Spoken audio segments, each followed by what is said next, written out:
ہم دونوں ایک دفعہ پھر تیزی سے چل رہے تھے. عرش کی حدود سے نکلتے ہی ایک انتہائی گرم اور حبس زدہ ماحول سے واسطہ پڑا.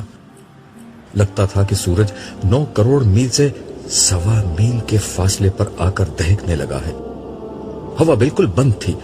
لوگ پسینے میں ڈوبے ہوئے تھے. پانی کا نام و نشان نہ تھا. مجھ پر جام کوثر کا اثر تھا، وگرنہ اس ماحول میں تو ایک لمحہ گزارنا ناممکن تھا. مگر میں دیکھ رہا تھا کہ ان گنت لوگ اسی ماحول میں بدحال گھوم رہے تھے.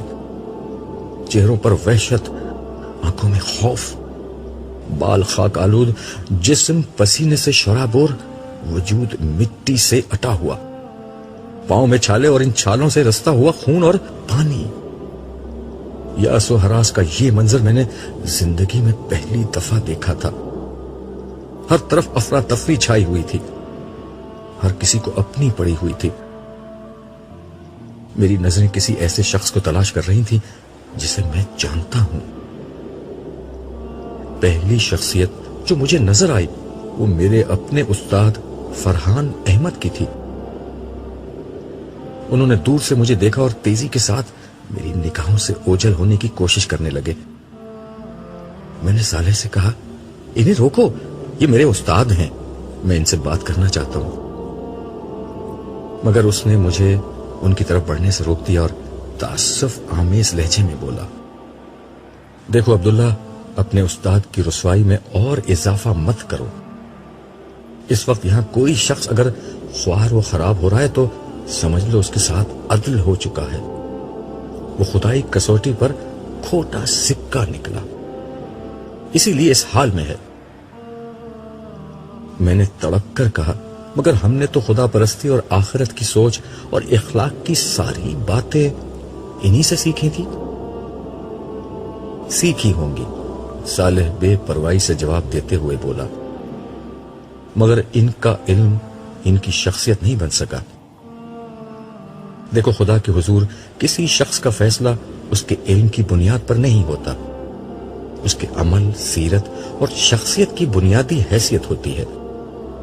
علم صرف اس لیے ہوتا ہے کہ شخصیت درست بنیادوں پر تعمیر ہو سکے. جب تعمیر ہی غلط ہو تو یہ علم نہیں، سانپ ہے. علم ظاہر تک رہے تو سانپ ہے اور دل میں اتر جائے تو دوست بن جاتا ہے. یہی تمہارے استاد کے ساتھ ہوا ہے. وہ ایک اچھے مصنف تھے، باتیں بھی اچھی کرتے تھے، مگر ان کی سیرت و کردار ان کی باتوں کے مطابق نہ تھی.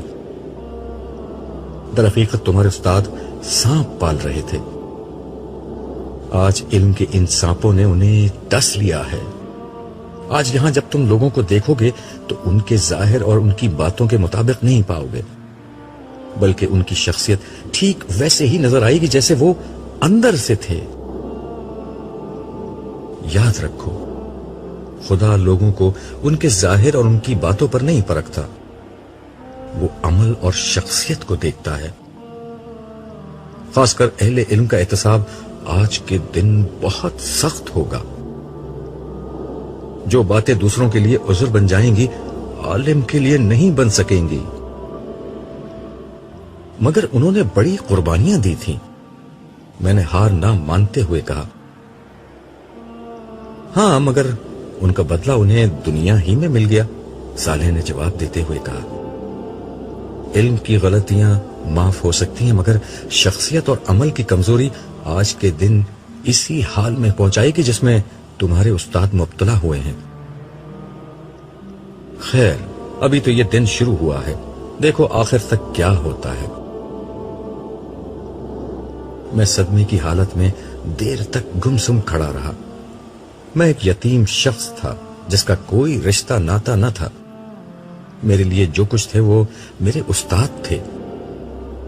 انہوں نے میری سرپرستی کی، مجھے علم سکھایا، میری شادی کروائی اور زندگی میں ایک مقصد دیا. جو شخص میرے لیے باپ سے زیادہ مقدم تھا، اسے اس حال میں دیکھ کر مجھے ایک شوق لگا تھا. میں اس کیفیت میں اپنے ماحول سے قطعاً لا تعلق ہو گیا. میرے سامنے ان گنت لوگ بھاگتے دوڑتے گرتے پڑتے چلے جا رہے تھے. فضا میں شعلوں کے دہکنے کی آواز کے ساتھ لوگوں کے چیخنے چلانے، رونے پیٹنے اور آہوزاری کرنے کی آوازیں گونج رہی تھیں۔ میں نے گردن گھما کر صالح کی طرف دیکھا۔ اس کا چہرہ ہر قسم کے تاثر سے عاری تھا اور وہ مستقل مجھے دیکھے جا رہا تھا۔ میری توجہ اپنی طرف مبذول پا کر وہ بولا، عبداللہ، تم میدان حشر کے احوال جاننے کے شوق میں اپنی جگہ چھوڑ کر یہاں آئے ہو تو ایسے بہت سے مناظر ابھی تمہیں اور دیکھنے ہوں گے۔ میں تمہیں مزید صدمات سے بچانے کے لیے ابھی سے یہ بات بتا رہا ہوں کہ تمہاری بیوی، 3 بیٹیوں اور 2 بیٹوں میں سے تمہاری ایک بیٹی لیلا اور ایک بیٹا جمشید اسی میدان میں خوار و پریشان موجود ہیں۔ صالح کی یہ بات سن کر میرے پاؤں تلے سے زمین نکل گئی۔ مجھے چکر سا آ گیا اور میں سر پکڑ کر بیٹھ گیا۔ صالح میرے ساتھ ہی زمین پر خاموش بیٹھ گیا۔ میری آنکھوں سے مسلسل آنسو بہ رہے تھے، مگر یہاں کسی کو کسی کی کوئی پرواہ نہیں تھی۔ کوئی کیوں بیٹھا ہے، کیوں کھڑا ہے، کیوں لیٹا ہے، کیوں رو رہا ہے، کیوں چیخ رہا ہے، کیوں ماتم کر رہا ہے، یہ کسی کا مسئلہ نہیں تھا۔ آج سب کو اپنی ہی پڑی تھی۔ ایسے میں کوئی رک کر مجھ سے میرا غم کیوں پوچھتا؟ لوگ ہمارے پاس سے بے نیازی سے گزرتے چلے جا رہے تھے۔ کچھ دیر بعد میں نے صالح سے پوچھا، اب کیا ہوگا؟ ظاہر ہے حساب کتاب ہوگا اور پھر اس کے بعد ہی کوئی حتمی بات سامنے آئے گی۔ اس کا جواب دو ٹوک تھا۔ پھر وہ اپنی بات کی مزید وضاحت کرتے ہوئے بولا، پچھلی دنیا میں جن لوگوں نے آج کے دن کی حاضری کو اپنا مسئلہ بنا لیا تھا اور وہ اسی کے لیے جیے، چاہے وہ ایمان و اخلاق کے تقاضے پورے کرنے والے صالحین ہو یا خدا کے دین کی نصرت کو اپنا مسئلہ بنانے والے اہل ایمان، سب کے سب اس طرح اٹھائے گئے ہیں کہ ان کی نجات کا فیصلہ ہو چکا ہے۔ ان لوگوں نے زندگی میں صرف نیکیاں کمائی تھیں، خالق و مخلوق کے حقوق پورے کیے تھے، چنانچہ ان کی موت ہی ان کا پروانہ نجات بن کر سامنے آئی تھی اور حشر کے دن انہیں شروع ہی سے عافیت نصیب ہو گئی۔ مگر گناہ تو سب کرتے ہیں، تو کیا ان لوگوں نے گناہ نہیں کیے تھے؟ میں نے پوچھا۔ ہاں، گناہ انہوں نے بھی کیے تھے، مگر ان کے چھوٹے موٹے گناہ ان کی نیکیوں نے ختم کر دیے، اور اگر کبھی کسی بڑے گناہ سے دامن آلودہ ہوا تو انہوں نے فوراً توبہ کے آنسوؤں سے ان داغوں کو دھو دیا تھا۔ ایسے تمام صاف ستھرے پاکیزہ لوگ اس وقت عرش کے سائے کے نیچے موجود ہیں۔ ان لوگوں کا رسمی حساب کتاب ہوگا، جس کے بعد ان کی کامیابی کا اعلان کر دیا جائے گا۔ اس کے برعکس جن لوگوں کے نامہ اعمال میں کوئی ایسا بڑا جرم ہوا ہو جو ایمان ہی کو غیر مؤثر کر دے، جیسے کفر، شرک، منافقت، قتل، زنا بالجبر، ارتداد، یتیموں کا مال کھانا، اللہ کی حدود کو پامال کرنا اور اسی نوعیت کے دیگر جرائم وغیرہ، تو میزان عدل میں ایسے لوگوں کے گناہوں کا پلڑا بھاری ہوگا اور انہیں جہنم کی سزا سنا دی جائے گی۔ صالح نے قانون کی تفصیلی وضاحت کی، لیکن انسان تو ان 2 انتہاؤں کے درمیان بھی ہوتے ہیں، ان کا کیا ہوگا؟ میں نے سوال کیا تو صالح نے جواب دیا، ہاں، ان 2 انتہاؤں کے درمیان وہ لوگ ہیں جن کے پاس ایمان اور کچھ نہ کچھ عمل صالح کا سرمایہ بھی ہے، مگر وہ دنیا میں گناہ بھی کرتے رہے اور توبہ بھی نہیں کی۔ ایسے لوگوں کو اپنے گناہوں کی پاداش میں حشر کے دن کی سختی جھیلنی ہوگی، اس کے بعد نجات کا کوئی امکان پیدا ہوگا۔ آج جو لوگ میدان حشر میں پھنسے ہوئے ہیں وہ یا تو مجرمین ہیں جنہیں آخر کار جہنم میں پھینکا جائے گا، یا پھر وہ اہل ایمان ہیں جن کا دامن گناہوں سے داغدار ہے۔ سو جس کے گناہ جتنے زیادہ اور جتنے بڑے ہوں گے، آج کے دن اسے اتنا ہی خوار و خراب ہونا ہوگا۔ کم گناہ والوں کو حساب کتاب کے آغاز پر ہی نجات مل جائے گی، مگر جیسا کہ میں نے بتایا کہ دنیا کی زندگی کے سینکڑوں برس تو گزر چکے ہیں، ان لوگوں کو ابتدا میں نجات بھی ملی تو یہ حشر کی سختی دنیا کی 50 سالہ زندگی کے گناہوں کا نشہ ہرن کر دینے کے لیے بہت ہے، جبکہ جن کے گناہ زیادہ ہیں ان کو تو نہ جانے ابھی کتنے ہزار یا لاکھ سال تک اس سخت ترین ماحول کی شدت، سختی اور ہول جھیلنا ہوگا۔ صالح کی بات سن کر میں نے دل میں سوچا کہ دنیا میں گناہ کتنے معمولی لگا کرتے تھے، مگر آج یہ کس طرح مصیبت میں ڈھل گئے ہیں۔ کاش لوگ اپنے گناہوں کو چھوٹا نہ سمجھتے اور مستقل توبہ کو اپنا معمول بنا لیتے۔ وہ غیبت، چغل خوری، اسراف، نمود و نمائش، الزام و بہتان وغیرہ کو معمولی چیز نہ سمجھتے، اللہ اور بندوں کے حقوق کی پامالی کو چھوٹا نہ خیال کرتے، اللہ کی نافرمانی سے بچتے اور رسول کریم کی پیروی کرتے، تو آج یہ دن نہ دیکھنا پڑتا جہاں ایک گناہ کی تھوڑی سی لذت سینکڑوں برس کی خواری میں بدل چکی ہے۔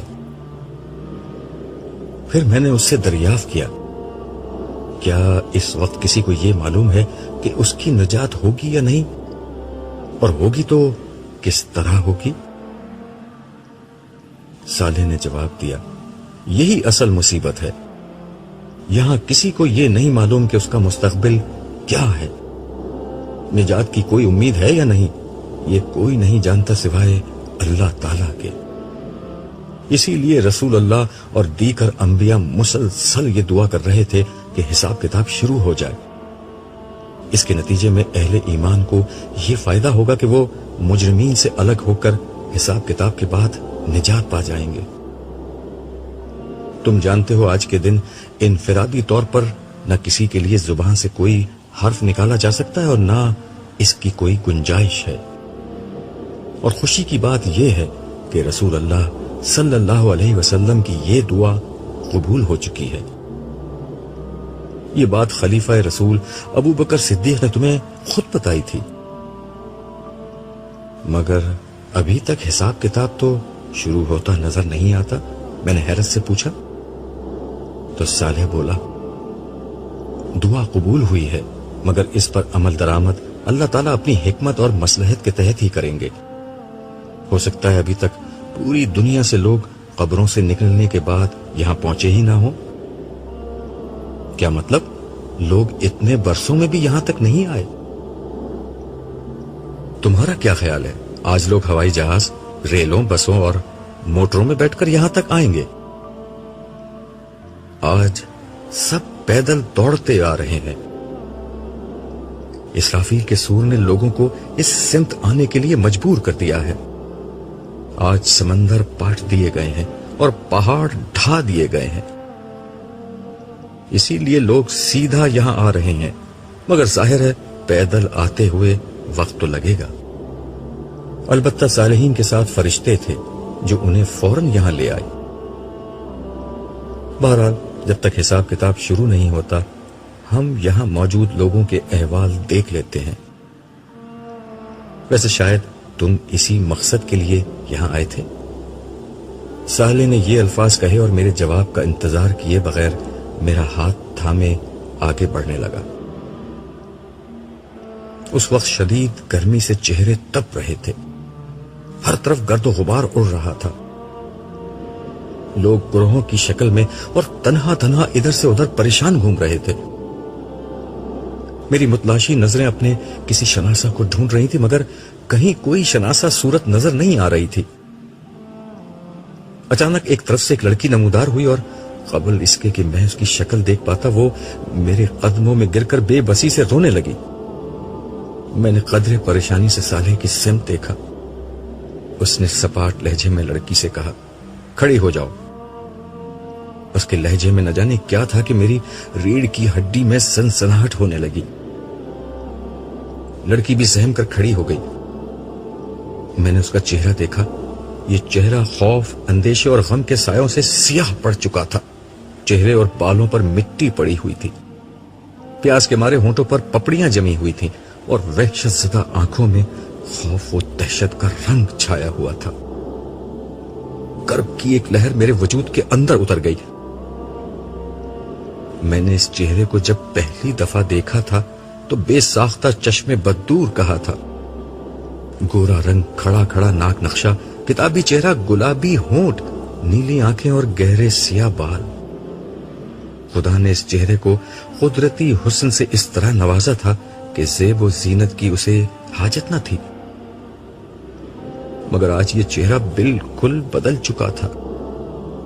ماضی کا جمال روز حشر کے حزن و ملال کی تہ میں کہیں دفن ہو چکا تھا. سراپا حسرت، سراپا وحشت، سراپا اذیت اور مجسم ندامت. یہ وجود کسی اور کا نہیں، میرے چہیتے بیٹے جمشید کی بیوی اور اپنی بڑی بہو ہما کا تھا، جو حسرت و یاس کی ایک زندہ تصویر بن کر میرے سامنے کھڑی تھی. ابو جی مجھے بچا لیجئے، میں بہت تکلیف میں ہوں. یہاں کا ماحول مجھے مار ڈالے گا. میں نے ساری زندگی کوئی تکلیف نہیں دیکھی، مگر لگتا ہے کہ اب میری زندگی میں کوئی آسانی نہیں آئے گی. اللہ کے واسطے مجھ پر رحم کیجئے. آپ اللہ کے بہت محبوب بندے ہیں، مجھے بچا لیجئے. یہ کہتے ہوئے ہما ہچکیاں لے کر رونے لگی. جمشید کہاں ہے؟ میں نے ڈوبے ہوئے لہجے میں دریافت کیا.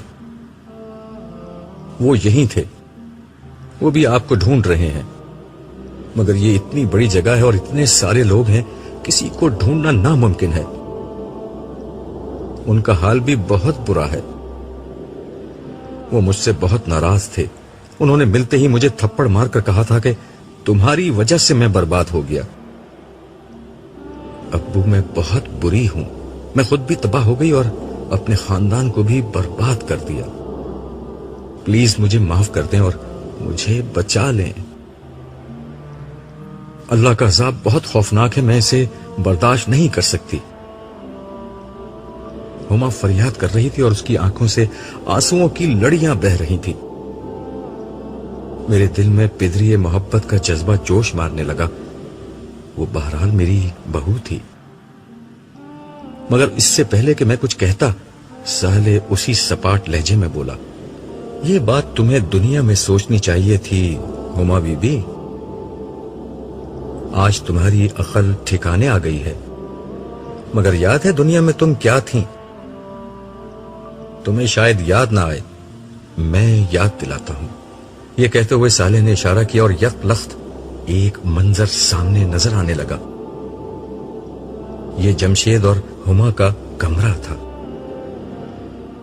مجھے لگا میرے ارد گرد کا ماحول غائب ہو چکا ہے اور میں اسی کمرے میں ان دونوں کے ہمراہ موجود ہوں اور براہ راست سب کچھ دیکھ اور سن رہا ہوں. جمشید، اب میں اس ملک میں نہیں رہ سکتی. اب ہمیں کسی ویسٹرن کنٹری میں شفٹ ہو جانا چاہیے. ڈریسنگ ٹیبل کے سامنے بیٹھی ہوئی ہما نے اپنے کٹے ہوئے بالوں کو برش کرتے ہوئے کہا. جمشید بیڈ پر لیٹا ٹی وی دیکھ رہا تھا. اس نے کوئی جواب نہیں دیا. تم نے سنا جمشید میں نے کیا کہا؟ یس، میں نے سن لیا، لیکن میرا پورا خاندان یہاں ہے. میں انہیں چھوڑ کر کیسے جاؤں؟ بالکل ویسے ہی جیسے تم ان کا گھر چھوڑ کر میرے ساتھ الگ ہو چکے ہو. یہاں کی بات اور ہے. میں ہفتے میں ایک دفعہ جا کر ان سے مل تو لیتا ہوں. دوسرا یہ کہ فورن ٹرپ تو ہم ہر سال ہی کر لیتے ہیں. پھر ہمیں باہر شفٹ ہونے کی کیا ضرورت؟ نہیں، اب بچے بڑے ہو رہے ہیں. میں چاہتی ہوں کہ ان کی پرورش باہر ہی ہو. لیکن میں یہ چاہتا ہوں کہ میرے بچے میرے ماں باپ کی صحبت کا فائدہ اٹھائیں. میں تو اپنے ماں باپ کی نیکی کا کوئی حصہ نہیں پا سکا، لیکن کم از کم میری اولاد تو نیک ہو. انہی کی صحبت سے تو میں اپنی اولاد کو بچانا چاہتی ہوں. میرے ایک بچے کو بھی اپنے ددیال کی ہوا لگ گئی تو اس کی زندگی خراب ہو جائے گی. اس کے ساتھ ہی فون کی گھنٹی بجی. جمشید نے فون اٹھایا. جمشید نے اچھا کہہ کر ریسیور نیچے رکھ دیا اور ہما کو مخاطب کر کے کہا، تمہارے پاپا ہمیں نیچے بلا رہے ہیں. پھر ہما کی بات کا جواب دیتے ہوئے بولا، تم آخر میرے ماں باپ کے بارے میں اتنی نیگیٹو کیوں ہو؟ انہوں نے میری خوشی کی خاطر تمہیں بہو کے طور پر قبول کیا، حالانکہ تمہارے انداز و اطوار انہیں بالکل پسند نہ تھے.